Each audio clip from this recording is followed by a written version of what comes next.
Hola amigos, ¿qué tal? Nuevamente juntos, como cada 15 días, para desarrollar cada uno de los capítulos de este libro, Ser en el hacer. Factor y recurso humano, personalidad e identidad laboral, una perspectiva desde la intervención convergente en la organización del trabajo. Hoy toca, como ya habíamos anunciado en el encuentro anterior, el capítulo 8, que es breve pero intenso, igual que el anterior, y que nos habla de la cisura en el trabajo. ¿Qué es esto de la cisura en el trabajo? Bueno, vamos a verlo inmediatamente. Voy a desarrollar 5 puntos que nos va a dar una idea, un panorama general acerca de este concepto de cisura en el trabajo. En primer lugar, les voy a leer un breve párrafo del inicio del capítulo 8. Ahí ustedes lo tienen en pantalla. Y decimos lo siguiente. Un lugar común. ¿Qué hace alguien como yo en un lugar como este? ¿Cuántas veces hemos pensado este interrogante ante situaciones incómodas o extrañas a las que arribamos no sabemos muy bien cómo ni por qué? Un ámbito laboral, familiar, recreativo, de estudio, etc., cualquiera de ellos puede generar en nosotros esa sensación de impostura, de equívoco, de desencuentro con nuestros valores y gustos, con nuestro estilo de hacer y nuestra forma de ser. Remarco, estilo de hacer y forma de ser. Es cuando sentimos deseos de irnos, de abandonar el lugar, de no volver, de renunciar si nos une una obligación contractual. La frase suele formularse en clave de pregunta a nosotros mismos, como si sospecháramos un tropiezo en nuestras prevenciones, una incoherencia en nuestras elecciones, un extrañamiento del sistema de ideas que sostiene nuestra mirada del mundo, una contradicción esencial con lo que sentimos que somos o queremos ser. Estilo del ser y las formas del hacer. Es decir, cuando hablamos de cisura en el ámbito de trabajo, al principio vemos que esta disonancia, esa cisura, se da o se puede dar potencialmente en cualquier situación de la vida, tanto en una organización recreativa, en un ámbito social, incluso en un ámbito familiar. Es decir, hay una contradicción, un conflicto entre lo que vemos, lo que observamos, lo que hacemos y ciertas tendencias internas que tienen que ver con nuestra forma de ser, con nuestra forma de pensar el mundo.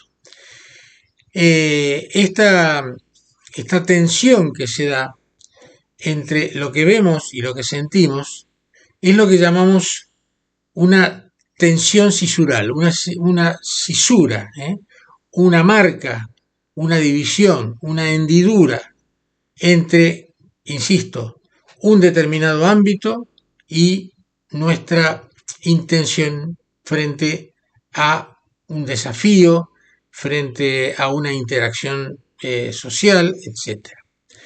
Pero vamos a llevar esta cisura al ámbito laboral, que es lo que nos interesa. Y aquí nuevamente cobra importancia la personalidad, el estilo de personalidad.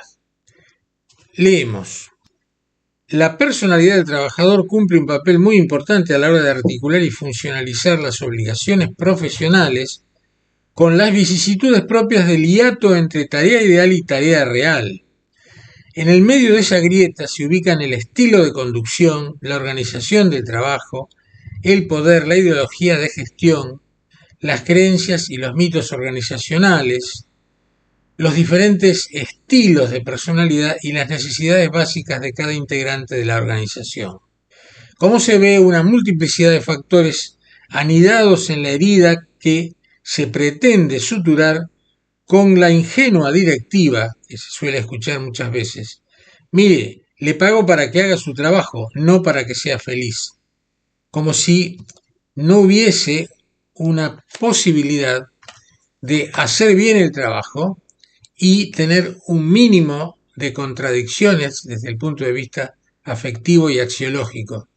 Es decir, metafóricamente, ¿por qué no alentar que quien está haciendo una tarea sea además, entre comillas, feliz? Es decir, se siente orgulloso de esa tarea, se sienta que está protagonizando esa tarea y no que es simplemente una suerte de títere o de robot que hace una tarea de manera mecánica sin involucrarse en lo más mínimo en esa tarea. Y bien, veamos ahora entonces cómo se da en el ámbito laboral esta cisura, cómo puede potencialmente darse, porque puede haber una armonía entre el estilo de hacer y la forma del ser. En este caso habría una concordancia, pero supongamos que esa concordancia no se da. Es decir, esta tensión que se daría en lo que se conoce como disonancia, en lugar de percibir una consonancia, una armonía, lo que percibo, en este caso que estamos analizando, supongamos en el ámbito laboral, lo que percibo es una disonancia. Si la ubicamos en el ámbito del empleo y la tarea laboral, la pregunta es, además, el emergente de una disonancia implícita entre la identidad de mi persona y el entorno donde estoy por elección o contingencia. Y esa disonancia es ante todo vivencial axiológica, es decir, afectiva valorativa. Mi estilo de vida, mi ser en el mundo, por ejemplo, no coincide, estamos imaginando esta situación, con los estilos, valores y características del lugar en que me encuentro. Y sin embargo allí estoy, por razón o circunstancia, por necesidad económica o vocación electiva. Allí estoy por inercia del tiempo o estrategia de movilidad. Solo estoy con mis contradicciones, que resultan de la interacción con mi rol, mi puesto, el objeto de mi labor, mis jefes y los pares de la rutina cotidiana. Esta disonancia, por oposición a lo que llamamos consonancia, o sea, una armonía entre lo que percibo y lo que siento, entre lo que internamente, digamos, me conforta por mis valores, por mi forma, por mi personalidad, por mi forma de ver el mundo, y la situación y el entorno. Esa disonancia es, decíamos, cognitivo-afectiva, o sea, axiológica y vivencial. Axiológica porque tiene que ver con mis propios valores que pueden o no entrar en contradicción con el entorno, con los valores que me propone el entorno laboral, por ejemplo. Y esto tiene que ver justamente con el personaje de rol laboral y mi persona, los valores de mi personalidad. Pero bueno, estoy en una situación entonces en donde debo hacer determinadas cosas de determinada manera, porque ese es justamente esa es la exigencia del entorno, pero eso que debo hacer quizá no sea armónico con lo que yo pienso acerca de cómo se debiera hacer. Y aquí entra la situación y entra también lo que mencionábamos en el capítulo anterior, tiene que ver también con la forma de abordaje desde el punto de vista de la conducción y el liderazgo. Si el líder, si el conductor, si el gerente, si el supervisor tiene o no en cuenta los valores, el enfoque de la persona que está trabajando, para intentar una funcional armonía entre el estilo de hacer y la forma de ser del trabajador. Con lo cual esa disonancia se transformaría paulatinamente en una suerte de una consonancia psicosociopraxiológica. Es para que entenderlo mejor, tiene que ver con no hay una sola forma de hacer las cosas. Lo importante es hacerla bien. Por supuesto, como decíamos también en el capítulo anterior, puede haber ciertos protocolos que hay que respetar, desde luego, pero el estilo de hacer determinada tarea está muy relacionado con el estilo de personalidad del trabajador. Y entonces, si yo observo que esa persona puede reducir esa disonancia a partir de ciertas adecuaciones que hacen que esa disonancia se transforma en consonancia, debo entonces impulsar ese cambio, debo alentar ese cambio. Es decir, esta cisura de la que venimos hablando es tridimensional, porque tiene que ver, por un lado, con el hacer, por otro lado, con el ser, y en tercer lugar, por la situación. Es decir, el hacer alude a la tarea concreta que debe ejecutar, llevar adelante el personaje de rol. Las tareas laborales son tareas formales que están definidas, que están esbozadas, que están pautadas, para que las realice, las lleve adelante el personaje de rol, el personaje laboral.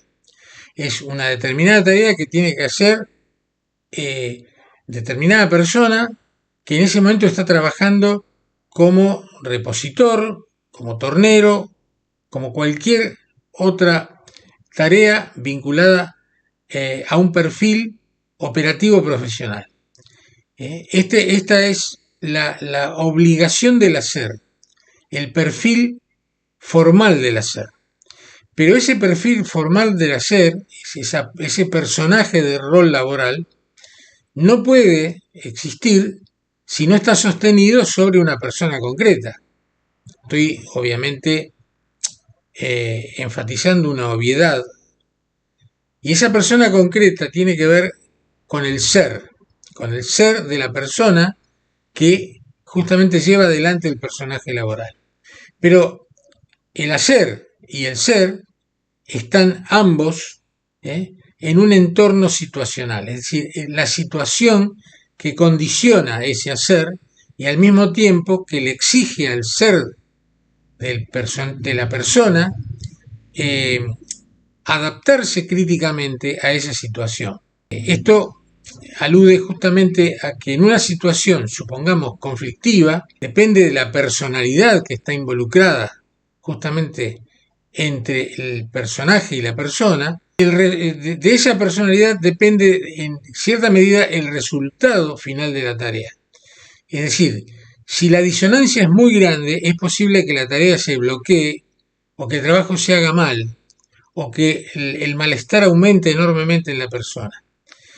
Si esa disonancia disminuye y se va lentamente modificando, es posible que el trabajo salga mucho mejor. También existe la posibilidad de que, a pesar de que haya una disonancia, el estilo pragmático de la personalidad se acomode y lleve adelante la tarea a pesar de un nivel importante de disonancia entre lo que estoy haciendo, cómo lo estoy haciendo y cómo yo pienso que debiera hacerse. Esta cisura, leemos, institucional, molesta y genera conflictos permanentes entre lo que digo y lo que hago. Es tridimensional porque condensa los conflictos del hacer, del ser y la situación, o sea, la acción, la identidad y el entorno. También es tridimensional porque sentir, pensar y actuar de manera disonantes, haciendo ruido, es parte de lo que llamamos conducta cisural. Cuando por imperio de la costumbre o la molicie y la resignación se termina en lo que hemos dado en llamar caracteropatía, estereotipia o patología del carácter, del comportamiento organizacional. Caracteropatía, insisto, recalco, remarco, caracteropatía del comportamiento organizacional. La cisura tiende a formar una cicatriz rugosa que todo lo asimila a un funcionamiento discrecional, que si es generalizado produce el típico kafkianismo productivo.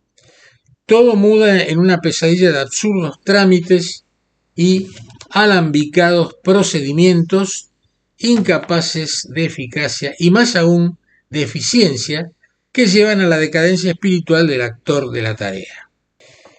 A propósito de eso, entonces, cerramos la síntesis de este capítulo con las palabras siguientes. El hacer y el ser se subsumen en la identidad y la salud del trabajador, sea de los dirigentes como de los dirigidos. Y la pregunta que muchos nos hemos hecho en distintos momentos de nuestra vida laboral acerca de por qué estábamos en lugares sintiéndonos ajenos o antilugares, es la prueba tanto del poder sobredeterminante de las situaciones como de las contradicciones de nuestras elecciones. Es también dialécticamente la pregunta que el personaje que jugamos en el escenario laboral le hace a la persona que somos. Finalmente resulta un reconocimiento de nuestra identidad esencial y de cómo ésta se resiste a dañarse ante la toxicidad de entornos mediocres y perversos. Pero es también un grito de lucidez como sujetos protagonistas buscando una actitud creativa que nos haga sentir orgullosos y fortalezca nuestra autoestima, evitando repetir que el trabajo, como suele decirse muchas veces, es solo el yugo de cada mañana. Y esto es lo que tratamos de evitar, que el trabajo no sea percibido como el yugo de cada mañana. Para finalizar, entonces, volvemos a enfatizar la importancia de reducir todo lo posible esa disonancia entre el estilo del hacer y las convicciones del ser. Esa disonancia puede mantenerse, puede no existir, puede aumentar, puede transformarse en consonancia, va a depender de muchos factores, de la situación, del entorno, del estilo de conducción, también de la personalidad que se ubica entre el personaje de rol y la persona. Esa personalidad, según su fortaleza, su estilo, podría compensar de alguna manera la disonancia presente, compensarla con una suerte de pragmatismo. Es decir, bueno, a pesar de que no coincido con determinadas formas de hacer las cosas, me voy a esforzar por hacerlas de todas maneras, preservando mis propias convicciones. En otros casos no. En otros casos la personalidad no logra disminuir esa disonancia y entonces finalmente todo el trabajo, toda la relación entre persona y personaje se hace con una modalidad conflictiva y eso evidentemente impacta o en la calidad del producto terminado, es decir, la forma de hacer el trabajo, y al mismo tiempo impacta en la emocionalidad del trabajador, impacta en la afectividad positiva, negativa, que pueda producir ese conflicto que está vigente. Y bien, nos reencontramos entonces en 15 días para desarrollar el capítulo 9, la entropía laboral. Ya vamos a ver de qué se trata esto. Sugerencias, preguntas, contacto, textosconvergentes@gmail.com. Nos reencontramos en 15 días. Muchas gracias.